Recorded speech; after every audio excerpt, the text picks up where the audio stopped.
Hey, everybody, all our dear listeners out there, welcome back to the Managing with Mind and Heart podcast. And today I have a special announcement for you and a bit of a special episode for you. Let me start off with this. You can pay people to give their backs, you can pay people to give their hands, but they volunteer their hearts and they volunteer their brains. This is one of our favorite Stephen Covey quotes. And what he's getting at is the fact that you can pay people to show up to work to do the basics, to check the boxes. But if you really want them to engage in their work, to truly engage, to volunteer their heart, to volunteer their mind into what they're doing, to invest in the work and the team and the organization, if you want that to happen, well, that's going to be volunteered. And you can't pay people to do that. You can't punish people to do that. They make the choice whether they're going to truly engage in the work. And what we know through decades and decades of research, and I think just common sense, is that people's managers have an outsized effect on the morale and engagement of their employees, of their team. And this, everybody, is the basis for our cornerstone leadership development program called Managing with Mind and Heart. And this program, this series, is something now that thousands of leaders have now participated in over the years. Thousands of leaders who have come to our workshops where we have helped those leaders and managers learn the top 15 management skills through this interactive workshop series. And the announcement I have for you all is that we are now offering this series to the general public in an online format for you to sign up for and learn the top 15 management skills along with everybody else that have been learning these. So I want to invite you to join this workshop. This is actually going to be a 11-part workshop over the course of 6 weeks. So it's roughly 2 half days a week of work. It's intensive, it's interactive, and I want to share a bit more about what you can expect to take away from this workshop series. And I want to start with a couple core ideas and concepts that, again, are the foundation for this workshop series. One of the foundational pieces here is that to get engagement from your team and to get all the cool things that come from an engaged team, all the cool things you can't pay for and punish for, such as high quality, high performance, lower turnover, right, lower absenteeism, et cetera, you have to have high morale. You can't really get engagement without first having high morale. And guess what? We believe that managers are primarily responsible for the morale of employees of their team. And it's not just the existence of having a manager that will build morale and engagement. It's having a skilled manager. Managers are so important. They can either be the greatest, widest highway to all the things that you're trying to accomplish in your organization, or they can be the biggest bottleneck. Skilled managers equals high morale, which equals all those cool things you can't pay for and you can't punish for.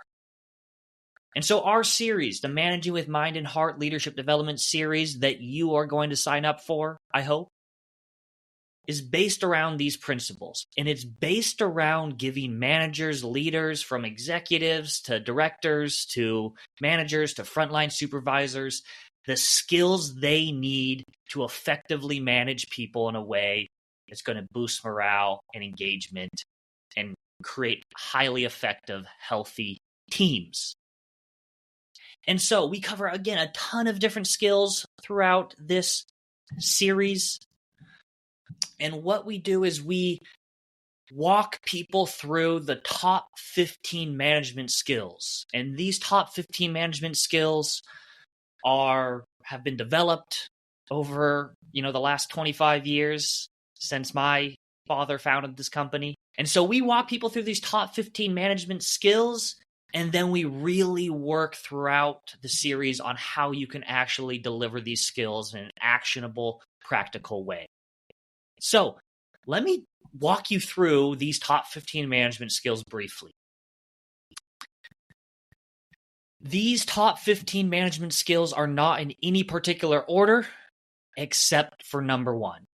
And number one is show people caring and respect. Show people caring and respect.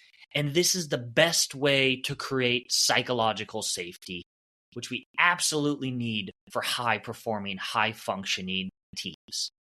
Show people care and respect. Right? Here's the principle. Effective managers consistently demonstrate that they have their employees' best interest at heart. And here's why. It comes down to the psychological contract. The more I sense that you are invested in me, the more willing and able I am to volunteer my heart and volunteer my brain. And when I know my manager cares about me, respects me as a person, I am much more willing to invest back into you, the team, and what we're trying to accomplish here. So show people care and respect. And by the way, there's lots of research on why this is important. One research paper by the Limeade Institute that came out in September 2019 indicates that when employees feel cared about, 90% are likely to recommend their organization as a great place to work. 94% say they feel personally engaged in their work. And here's the kicker. 94% say they have well-being in their life when they feel cared about. Isn't that cool? Well-being in their life. And to add to this, McKinsey found that relationships with managers is the top factor in employees' job satisfaction, which is the second most important determinant of employees' overall well-being. You as a manager are actually in a position to help people improve their lives, to make people's lives better, right? So I'm not going to sugarcoat it. You as a manager have a lot of responsibility for the overall well-being of the people you manage. And that is a huge responsibility. Okay? You're not just in the business of managing people and performance. You're actually in the business of making people's lives better if you're willing to embrace that. And I think that's pretty cool. As a manager, when you can demonstrate care and respect, not only does that improve your team's performance in many ways, it improves their lives. And I think that's pretty cool. So that's the top 15 management skill number one. Show people care and respect. Now I'll go through the other 14 briefly here. Number two is advocate for your employees. Take action to help your employees be successful. Okay? So you've got to advocate for your people. And this can be a tricky tango for a manager because in a leadership role, you need to advocate for your employees, for your team, and you need to advocate for the organization. Because as a leader, you're a representative of that organization. So it's a balancing act of advocating for your employees throughout the organization, and then advocating for the organization to your employees. All right, so you have to demonstrate you have your people's backs, their best interests at heart, and you have to represent the organization. So advocate for your employees and figure out how to create that balance of advocating throughout the organization.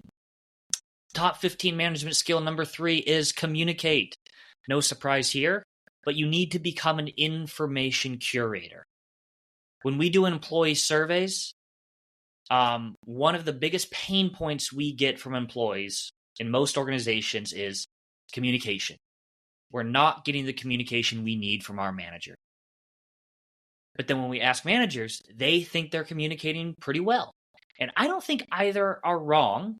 I think there is a disconnect between what people need in terms of communication and what they're getting. And so in this workshop, we're going to work on a lot of different things related to communication, being a communication curator, and so on and so forth. Top 15 skill number 4, be fair and equitable, meaning everybody is treated with dignity and respect. Favoritism, both real and perceived, is avoided at all costs. In fact, motivation research shows that one of the biggest killers of motivation is a perceived sense of unfairness. And it's not a matter of whether you are being unfair or not. It's the perception that matters. So we'll work on ways that you can help understand how to control that perception, how to not end up showing favoritism, how to be equitable in your approach to managing people. Top 15 skill number 5, involve others in decision making. Be collaborative. Okay? So in our series, we'll talk about how to do collaborative decision making. We go through our decision making model, and there are 6 different ways to make decisions. 2 of those ways are very collaborative. 2 of those people decide for themselves, and the last 2 are very different. Okay? And by the way, when we ask people what they want most in the workplace, one of the top answers is a sense of being in on things, having a voice in decisions that affect me. And by the way, having a voice in decisions is not always the same thing as having a vote. And we'll get to that.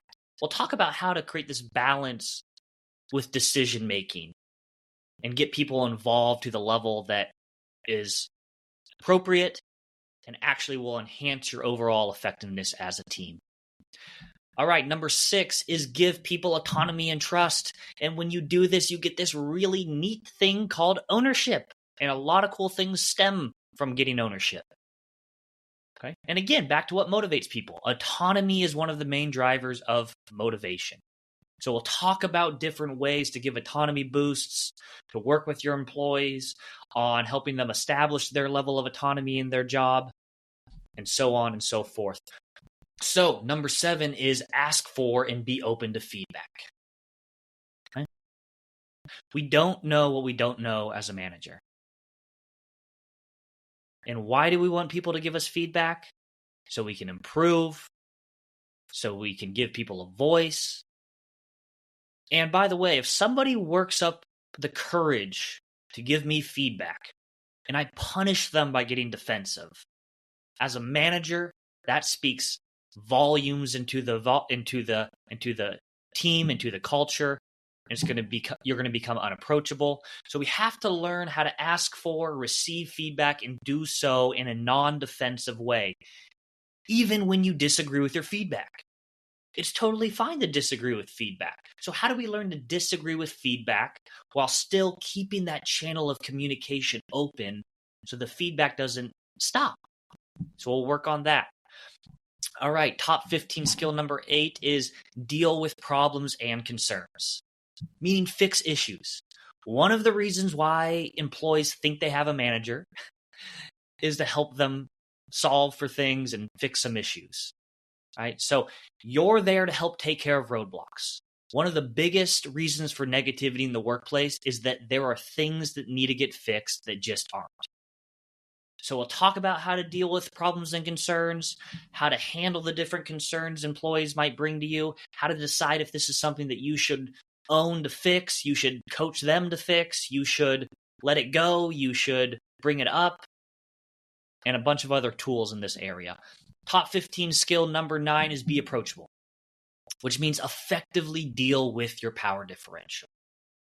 Whether you know it or not, you as a manager have a power differential over the people you manage. And there's plenty of managers I speak to that think, you know what? There's no power differential between me and my employees. My employees like me. I show a lot of care and respect. I'm friends with them. Well, guess what? Even if that's the case, you still have a power differential over them. Right? Think about all the areas in which you have power over your employees. What they get to work on, their performance evaluation, their career opportunities, promotions, firing, time off. And even if you don't get to make those decisions as their manager or supervisor, you certainly get to influence those decisions to the person that does make the call. And that's power. And so we have to learn to effectively manage the power differential so you don't become unapproachable, which means we can't exaggerate the power that we have over people. And at the same time, you can't eliminate it either. Because yes, you sometimes have to give hard feedback. You sometimes have to make decisions that people don't like. You sometimes have to have hard conversations. So you have that authority that you often have to use. How do you do it in a way that's not going to harm the psychological safety that you have with your team? Top 15 skill number 10 is give recognition and thanks.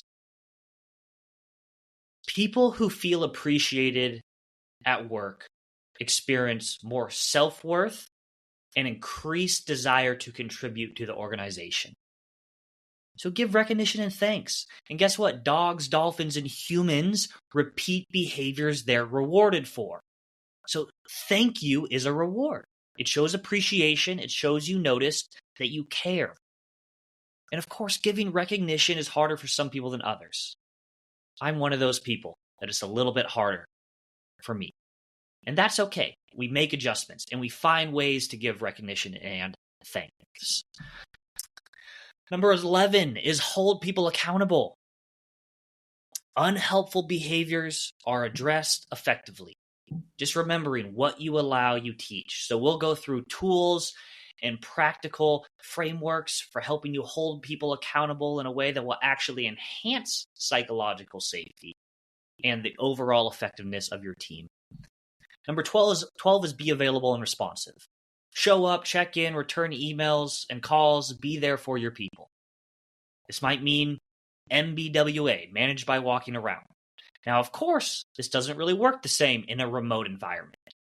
So what's an alternative to MBWA in a remote or hybrid environment? How about having an open door policy? That's a good idea, but what about in a remote environment?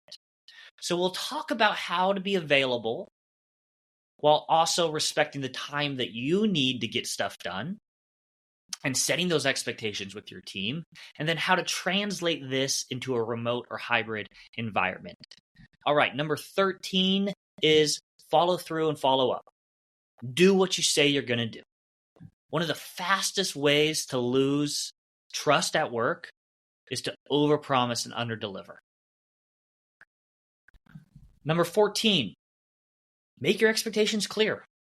Because guess what? The clearer you are up front, the less you have to micromanage later. Right? Be clear about what you need and what you want. And we'll talk about ways how to have these conversations with your team. Be clear, as well as helping them have some autonomy in setting these expectations whenever possible. And finally, number 15, provide resources and training. Be a primary contributor to the success of each employee. Set your people up for success by equipping them with the tools and resources they need to do their job. And we'll give you a practical tool for looking at this. And there you have it, folks. the top 15 management skills.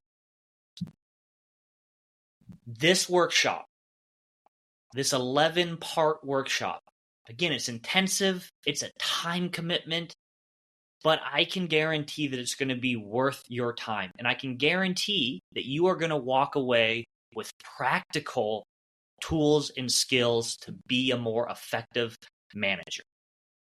It's not just going to be theory, it's practical stuff here. So, folks, all that to say, I would love for you to sign up for this workshop.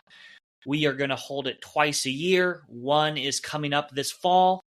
We'll have another one in spring.